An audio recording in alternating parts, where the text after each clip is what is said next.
Hey, have you checked the website recently? If not, then go take a look at followfridaypodcast.com because I've been making some improvements over there. I'm making it easier to find each episode of the show in your favorite podcast app, and I've also added a brief explanation of the Follow Friday Patreon page over on the homepage. I talk about the fact that this is a completely independent podcast. We don't have any network or big money behind us, so any amount that you can chip in on Patreon is greatly appreciated. Now, if you can't donate for literally any reason, that's totally fine. You can still help us out for free by telling your friends, your family, and your followers about Follow Friday. And if you really love it, then please go over to Apple Podcasts and give us a 5-star review. That said, if you can donate over at patreon.com/followfriday, then you will unlock an extra long version of today's interview with Charlie Harding from Switched on Pop. That extended interview includes a bonus follow that you won't hear in the public feed. If you're listening to this episode in the Patreon feed and you've already heard the first 4 follows, then check the show notes for the time of follow number 5.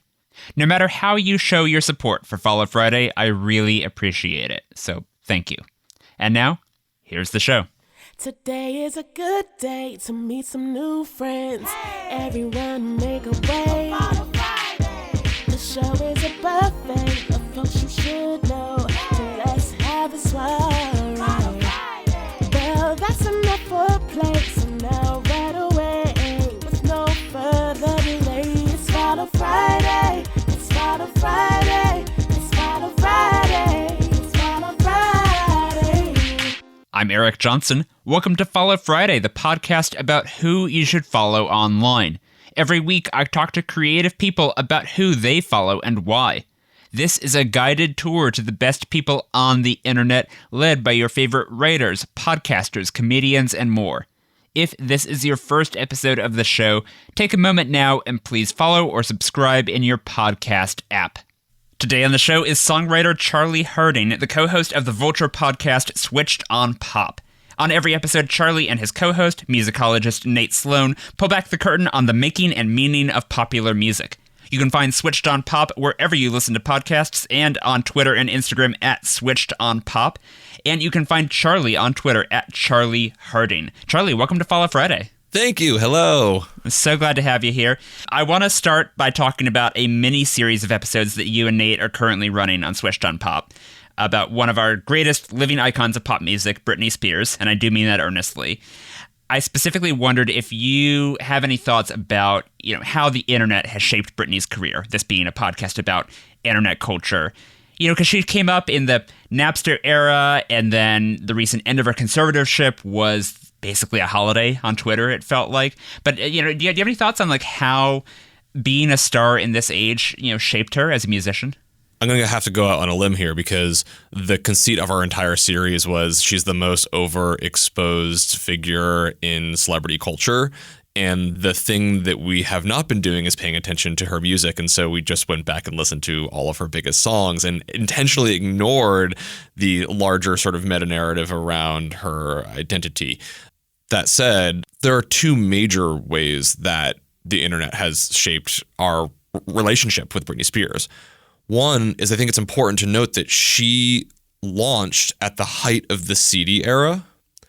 And one of the challenges for people who were CD era artists is that Billboard rankings, sales, engagement, all of the tools to get your music heard fundamentally changed, not just with Napster, but also with streaming, and maintaining a dedicated audience moving from CDs into streaming has been very challenging for people. And you can see it in her releases. The latest albums haven't performed as well.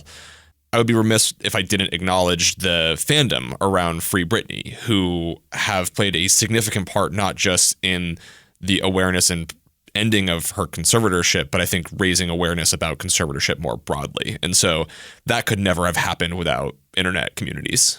And then looking at other musicians who are active today, who do you think is a pop musician who's either the best at using the internet or just especially linked to the internet? Because I feel like Britney kind of spans these 2 eras in culture and in music. But I guess I'm thinking about internet native musicians? I guess like Lil Nas X or Lizzo, or who do you think is the best of the internet?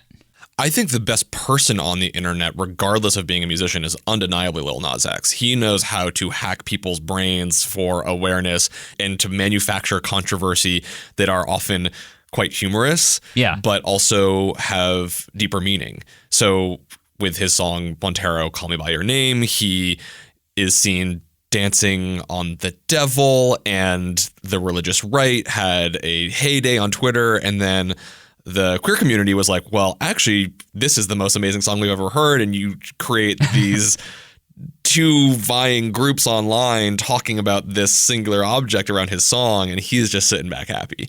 So I think Lil Nas X is the best. And then, there's just tens of thousands, if not hundreds of thousands, of very talented people who build niche audiences in music that I couldn't name, right? Maybe a good example, though, would be someone like, not niche, Adam Neely.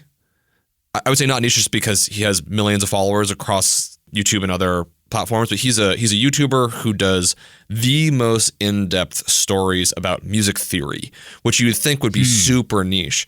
But the way that he reports them are so good that he has both Berklee School of Music graduates listening, watching his show, as well as people who know nothing about music. And so there are ways that people are able to find these sort of super niche little categories of like, there's a YouTuber I know who like makes guitar pedal demos on the harp.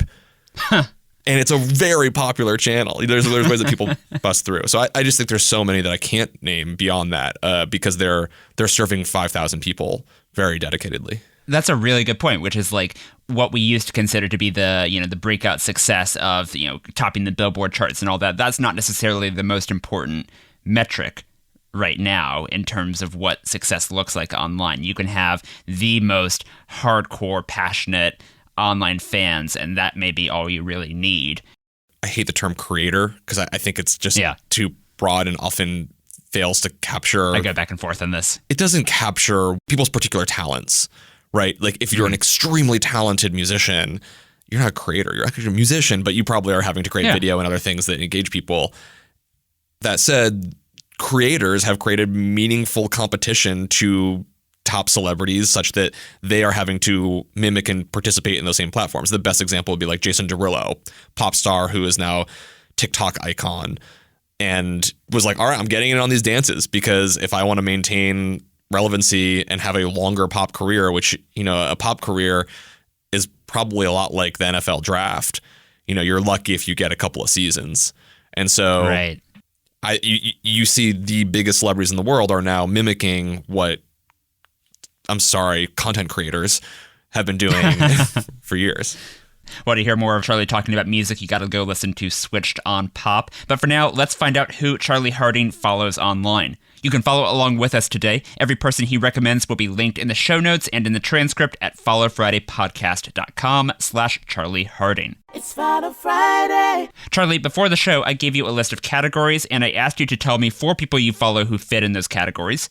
Your first pick is in the category Someone Who Makes the Internet a Better Place, and you said Scary Pockets, which is on YouTube, Twitter, Instagram, and Facebook at Scary Pockets. And this is a funk band. I had never heard of them, but I realized that I have actually met one of the people who's in it. But first, let's talk about the band. What's the deal with Scary Pockets, and why do you love it so much? Yeah, so Scary Pockets, I think, are the most fun cover band on the internet. They are a mashup of so many different concepts that are so well executed. So, cover songs on YouTube, wildly successful. Very well done cover songs in a funk style, even more successful. And then add in some of the internet's best musicians. Some of these people that we're talking about before, like maybe they don't have millions of followers, but they might have hundreds of thousands or tens of thousands, and they're wildly talented. What Scary Pockets does is they take a well-known song, bring in special guests to join the Amazing House Band, which are made up of some of the best session musicians and players in Los Angeles. And then, you get this special guest who brings in their own audience, and every single video, you're going to get an amazing cover of a song you love. Like, I love the White Stripes 7 Nation Army version that features Elise Trow, who is one of my favorite YouTube creators. And that ain't what you wanna hear, but that's what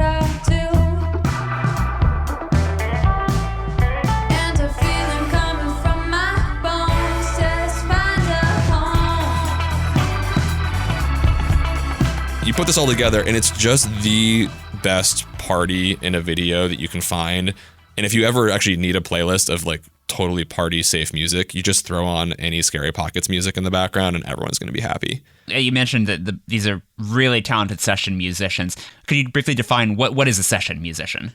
Oh yeah, a session musician is someone who is remarkably talented, who can play basically anything and get pulled into recording sessions, usually in the major music cities, so Los Angeles, Nashville, Atlanta, New York, London.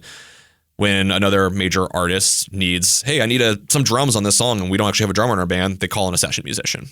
And session musicians often play on thousands and thousands of records, and they never get the credit that they deserve, but they are behind the things that you love. A lot of these session musicians and special guests who come on, who appear in these videos, and then there's two permanent members of Scary Pockets, Ryan Lerman and Jack Conte. And depending on your bubble, you might know Jack as the CEO of Patreon or from his other band, Pomplamoose. How did you get introduced to Scary Pockets? Was it through one of those musicians or one of the session musicians? How did you become a fan? It was through Jack because I had followed his original band, Pomplamoose, and they did a lot of really fun covers. They also did a lot of original material. Maybe it's a little more laid back or tame. It's the mellower version of Scary Pockets, and the energy of Jack Conte, who I don't know exactly how he works today, but at one point he was still like only making a salary as a creator on Patreon, even though he was also the CEO. Huh. He's an amazing pianist. He's a ball of joy to watch. So he created Scary Pockets, and I inevitably was going to start following it, but it's more that like it keeps finding me because of all of these other guests that they have on the show or songs that I like. And so it's algorithmically very successful, I think, because it's just always in the constellation of other things that I like, and then it gets recommended to me again and again. Yeah, the YouTube algorithm, it will keep on hunting you forever, yeah. So how does Scary Pockets make the internet a better place? And what is something that the rest of us can learn from their example? Ooh, primarily that it's just fun. That the people who are participating in it are full of ecstatic joy. That's sort of the starting place. And then it adds on the fact that they are savvy and know everything that they're doing, I think, very effectively, such that they're like, when they do these sessions, they bank a ton of songs. They do a ton of songs in a single recording kind of thing so that they have a bunch of video to put out over time because it's very highly produced, which is expensive. And so they figured out how to make something very good in a reasonable sort of way. And yeah, I think that just that very talented people having a good time translates really well for me. It's not too serious. It's very silly, but it's really good. Yeah, just generally the best way if you're a, to use the word again, content creator online, and you're trying to keep costs down, you can do something by yourself, or you can do what I'm doing, where I interview a different person, or maybe what you and Nate do, where it's your two co-hosts, and sometimes it's just the two of you on the episode, right? That's like the classic way of keeping costs down. But I love the Scary Pockets model of like, no, we are going to bring in these extremely talented folks you haven't heard of, and we are going to commit to that as like the model for these videos. There's not a lot of people that play effectively to the algorithm that where I think that the algorithm somehow enhances the material that they make, and yet I think they've just found they've threaded this needle where actually this is just what I want, and it serves the YouTube algorithm very successfully. I don't mean to be a total cynic, but I find that my TikTok algorithm has a very particular aesthetic, which doesn't give a lot of space for long-form, thought-out discourse, which is why I love podcasts, right? Exactly. And the format is not meant for that. And so instead we get a lot more irony and silliness and fun, like all things that I also want in my life. But the algorithm often just, I think leads towards formats that the medium is the message, if you will. And I think in the case of Scary Pockets, they have married those things effectively. Definitely.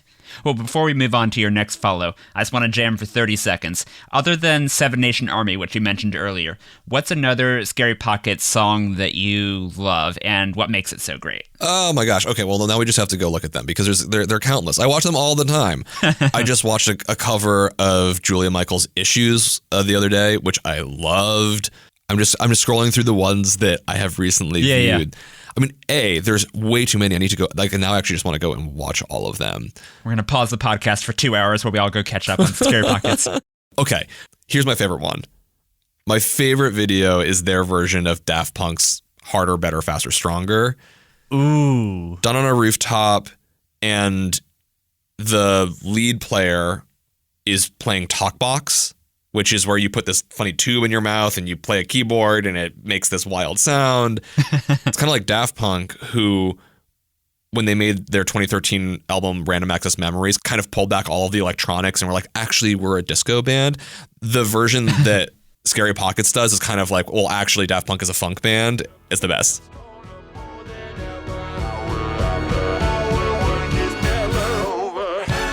Make us stronger. Longer, make us better. Ooh, do it well.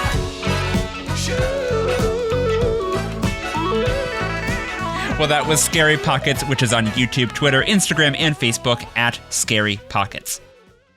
It's Final Friday. Charlie, let's move on to your next follow. I asked you for someone you're jealous of, and you said Kat Zhang, who is on Twitter at KatZhang1, and that's spelled CATZHANG, and then the number 1. Kat is an award-winning assistant editor at Pitchfork, and she specifically covers the intersection of music and internet culture, which means I should probably get her on this show ASAP. 100%. But why does she make you jealous? Just because she finds stories that I wish I'd covered. You know, there's people who work in your field who you're always watching of like, wow, you got the story that I wish I found. And I think that she not only reliably does that, but also has a way of thinking about the role of internet and music in a way that I'm never capable of doing. What I mean specifically is that she frequently covers the TikTok beat, which I think is an extremely hard thing to cover. A, because we all have specific algorithms. So like, how do you know how to cover TikTok? Exactly. The actual navigating it is hard enough. But TikTok for me puts me in a total malaise, an absolute stupor. It's the thing of just melt the brain escapism. And she's able to apply the critical theory level of thinking around what's happening on TikTok and then write highly entertaining, very well done journalism about TikTok culture. Yeah, because like there are certain songs that I think of as TikTok songs that, you know, are more like meme songs where they're playing underneath videos.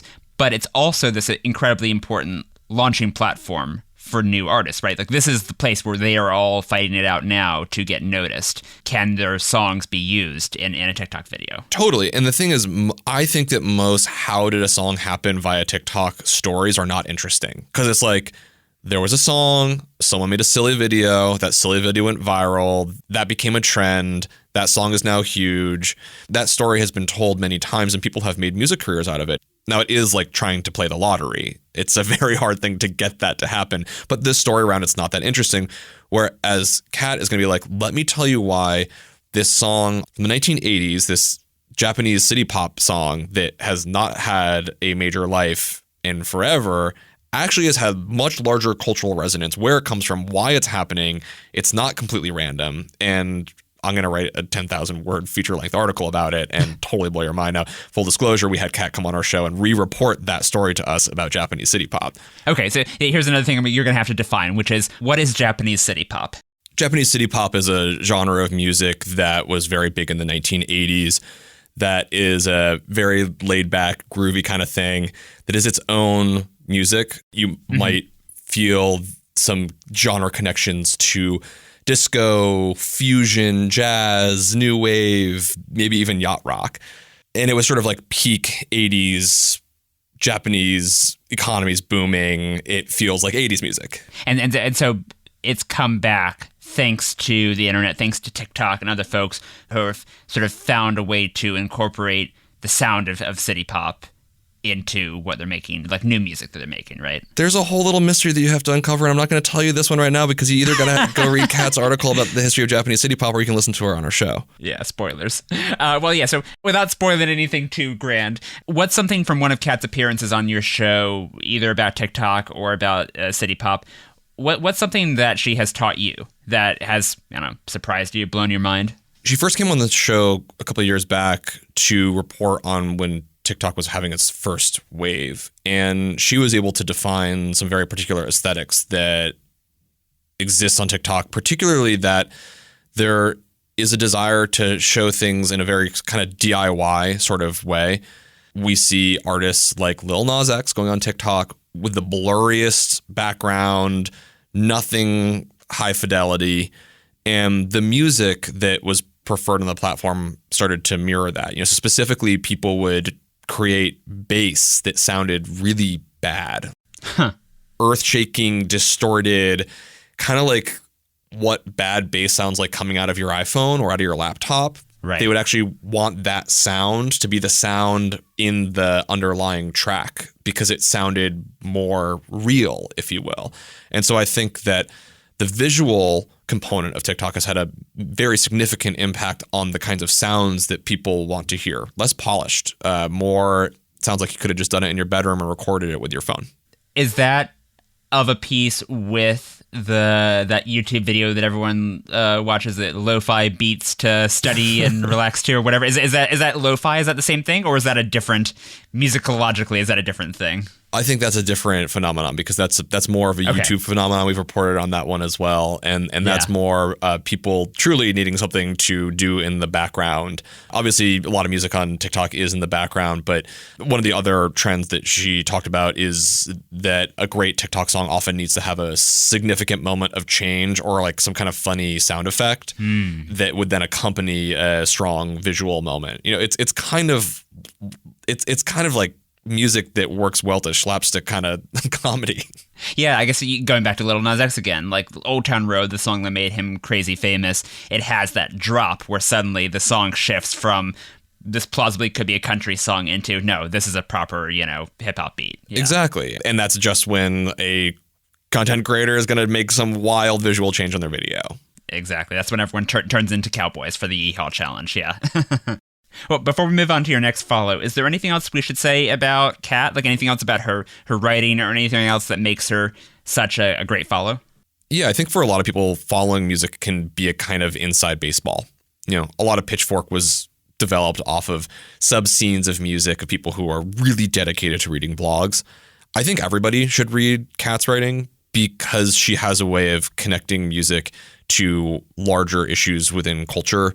And it's so smart and so well researched and so well written that it's music writing that everybody should read. Very well said.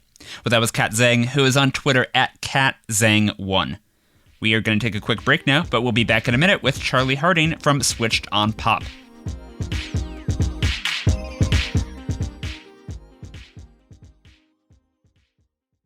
I want to tell you about another podcast I love, and I think you're going to love it too.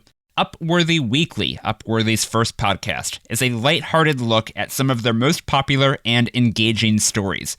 Delivered to your podcast feed every Saturday, it's the perfect way to shake off the Monday to Friday news cycle with a refreshing dose of good news.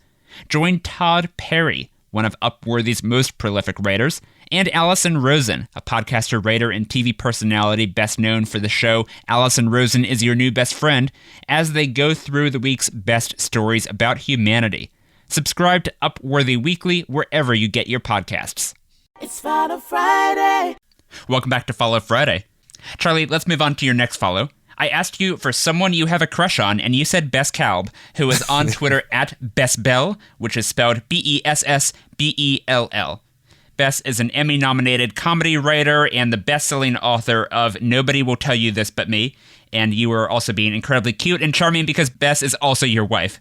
But you have to convince the rest of us here. What makes her a great person to follow online? Oh, she's the funniest person on Twitter. I feel like I have the unique privilege of getting to watch someone who is immensely funny go through their creative process. If there's ever a decent joke on my show, it's probably because I ran it by her. She used to write late night television, and you can take any topic and be like, joke. And she'll just be like, here's a list of 15 jokes. Like when Nate and I put out a book version of our podcast, also called Switched on Pop, we're like, what would be some great alternative comedic titles to the show? And then Bess just starts like pitching idea after idea. I have to pull them up, okay? Let me see if I can find Oh, yeah, please do. Instead of Switched on Pop, these were her ideas for what you should call the book. Exactly. All right, so I'm gonna have to like do a deep scroll back on my Twitter feed. Here we go. Is this it? Come on. Yes, I got it. Okay, hit me. For whom the Beyonce Knowles. This is terrible. Harry Popper and the Prisoner of Jazz Ska Bands. Harry Popper and This Goblet's on Fire. Harry Popper and the Order of the French Band Phoenix. That's Harry Popper and the Half-Blood Artist formerly known as Prince. A Tale of Two Swifties. The Bandmaid's Tale. The Handmaid's Tailor. Freak Harmonics. I basically said, can you give me your absolute most ridiculous puns? Oh my God, it's amazing. I'm an appreciator of all puns, ridiculous and not. The Beauty and the Beastie Boy, Heart of the Darkness, the band The Darkness, Fahrenheit 451 Direction. I think the book would have sold better if we used one of those. That one probably would have sold pretty well, I think. Yeah. So she's great at coming up with endless variations on very silly little jokes like that. But her Twitter feed is probably the most fun place to follow because it's a great combination of very astute political commentary, but always framed with a great comedic irony. Yeah, and I was cracking up at some of her jokes about your kids. She recently tweeted, "Everyone shut up. Due to a miscommunication, my kid thinks I write Peppa Pig, and he's been really nice to me all day. So I need you all to go with it and reinforce it should we ever meet out on the street." How did you and Bess meet originally? This is probably kind of on brand. Not many people know this. We met at the end of college, but one of the places that we really first bonded was singing Taylor Swift karaoke, the song "Oh my gosh, Love Story." And so I think it was just made to be. I mean, that's what did it. That sealed the deal. Thanks, Taylor. Taylor's done a lot for my career. The podcast was just a fun project that we started, and then as soon as we started covering stuff by Taylor, all of a sudden the show just blew up. See, you mentioned that you kind of get to be an audience to her process as a comedian, right? Like, does she run jokes by you the way that you run jokes by her for Switched on Pop? Like, just to get a laugh or not? Or what does that process look like from the other side of the Twitter feed? No. She's far too talented for needing my perspective. It's usually I only see things once they're published. Whereas I am terrified of writing a headline or trying to crack a joke. And so, she is my editor. I really admire, she has a lot of bravery on Twitter. She gets in the shit with some of the worst people there, calling out folks like Louis C.K., J.K. Rowling, who do and say really reprehensible things. And then when their fans show up in her mentions, she doesn't back down. It takes a level of grit that honestly I don't have. Yeah, well, it really started back when the last president became president. We don't have to say his name. And because she was an exceptionally talented late night writer whose job it was to write jokes, here's a line, here's a paragraph, make 30 jokes out of it in the next 20 minutes.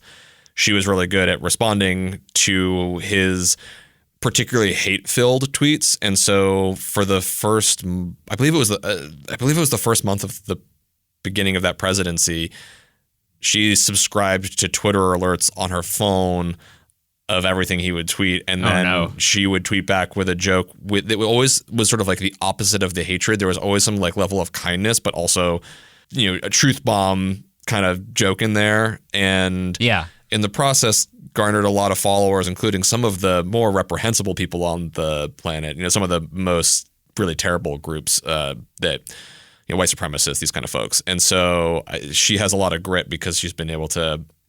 There's just been a lot of gnarly people who tweet at her on a daily basis, and she knows how to dispel hatred very effectively through humor. And a lot of respect for that.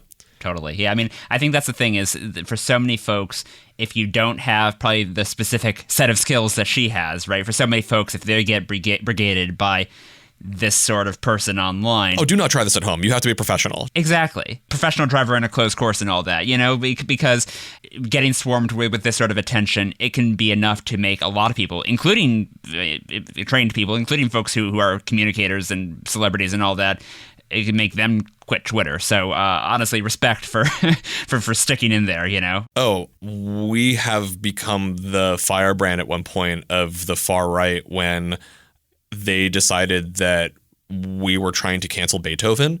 It was an absolutely absurd thing where we made a 4-part series about the power and the history of the Fifth Symphony in partnership with the New York Philharmonic. And a bunch of far right firebrands decided that a mild level of critical discourse plus like a ton of celebration about the meaning of that music resulted in us trying to cancel Beethoven. And I actually didn't know the far right embraced Beethoven, but it included like Ben Shapiro and Senator Tom Cotton and like the ambassador to Kosovo, where many people were actually manufacturing quotes of us saying that Beethoven is the source of white supremacy. And we got to see how the entire brigade of far right nastiness gets developed out of first fringe blogs and then slowly into traditional media. It was truly like manufactured material that did not at all represent the actual work that we did. And 100%. Yeah, just like Twitter that's why people think that Twitter is a dumpster fire, because people are very good at completely misconstruing work and misquoting and creating controversy where there actually isn't any. Oh, don't worry. I'm sure Elon Musk will fix everything. Thank you, billionaire overlords. We depend on you. You must save us. No. Well, that was Bess Calb, who was on Twitter at BessBell. It's Follow Friday. We have time for one more follow today. Charlie, I asked you for someone who's an expert in a very specific niche that you love, and you said Dan Worrall, who is on YouTube at Dan Worrall, and his name is spelled DanWorrall. Dan's YouTube description is straight to the point: sound design and sound engineering tutorials. So break that down for the lay people. What are the sort of videos that Dan makes? Dan makes tutorials about how to be a better sound engineer, mix engineer, music producer, which, yes, honestly, I feel like I'm probably speaking to a small group of folks that are listening right now. And yet I think we all have something to learn from Dan. He makes the most knowledgeable videos about some very esoteric material that is hard to understand. And he does it in not only an extremely soothing voice, but with clarity, authority. His explanations could not be more articulate.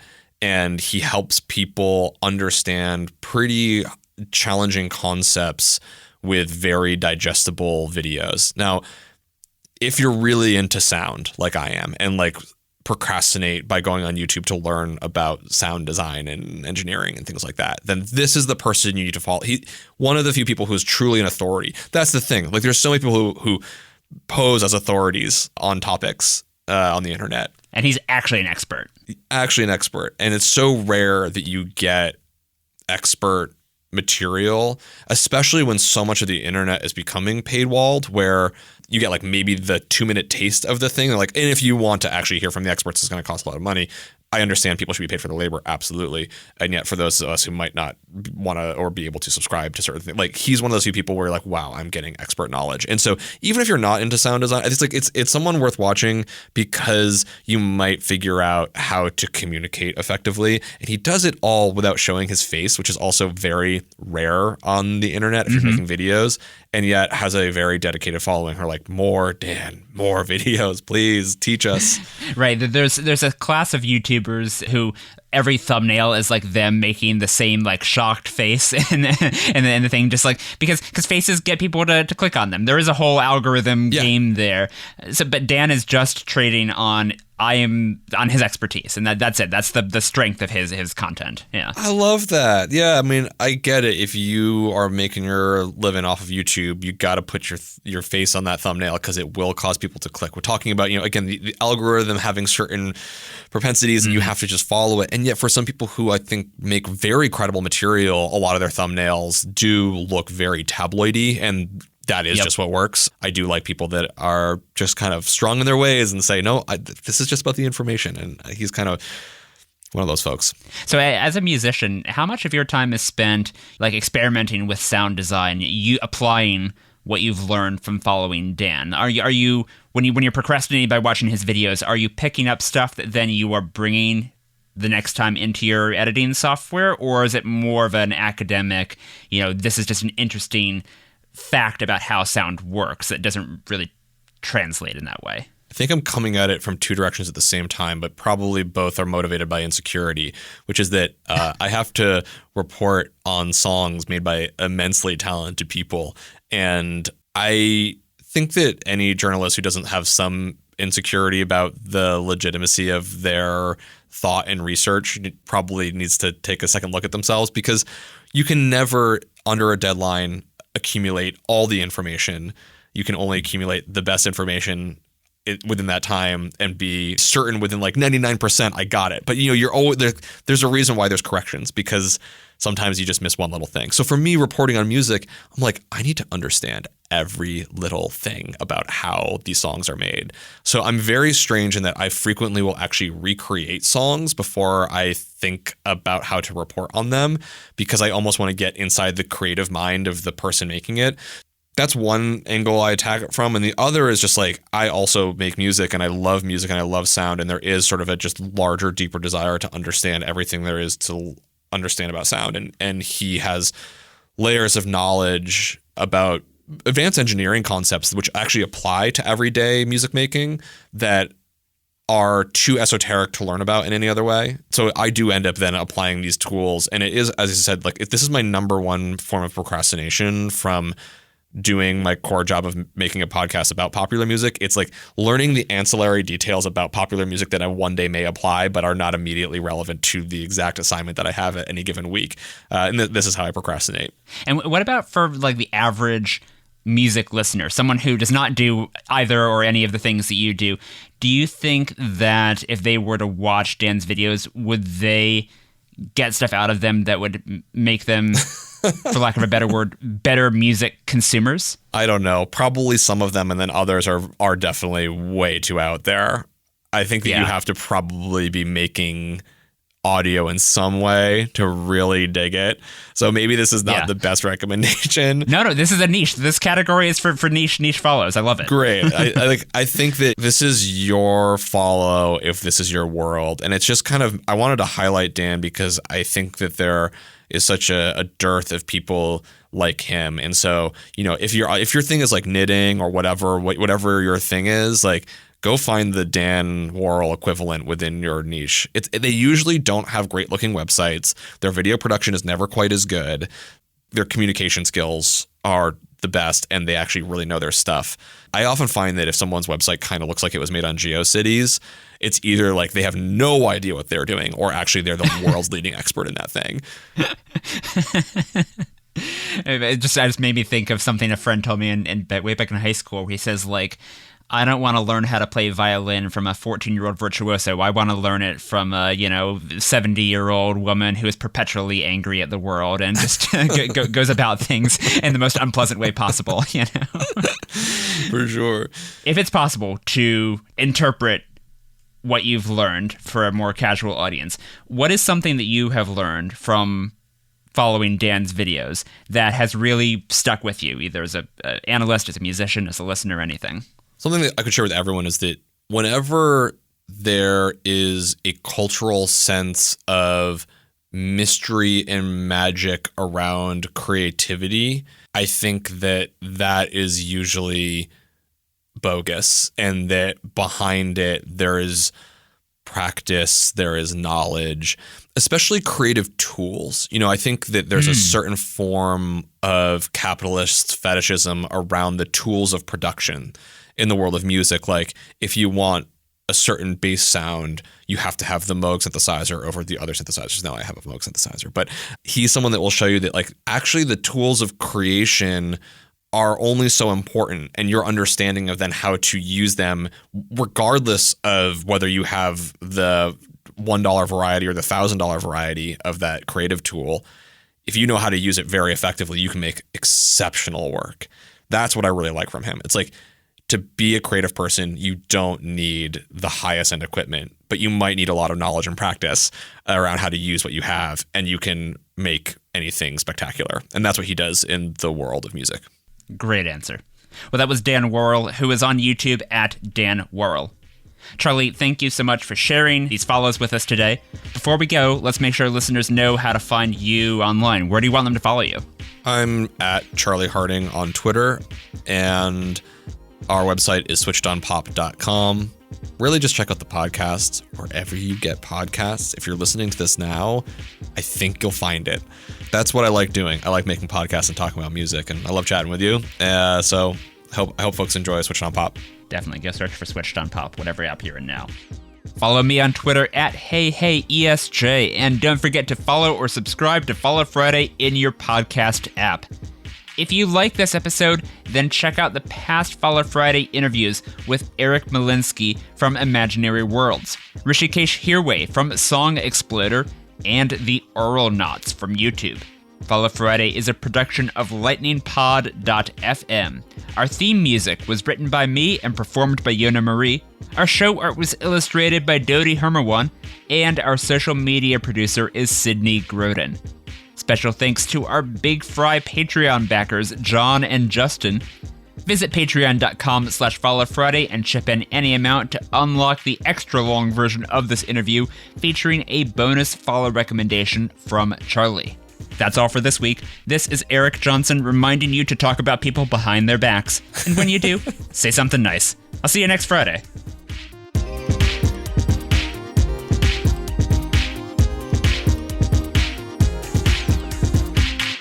One more thing before we go. Thank you to John and Justin from Transistor.fm for backing Follow Friday on Patreon. Transistor is an independent podcast hosting company with a simple, modern interface for uploading audio, distributing your podcast, and viewing analytics. You can also make as many podcasts on Transistor as you want for no extra cost, and you can invite additional users to access the show settings, upload episodes, view analytics, and more. Check them out at transistor.fm.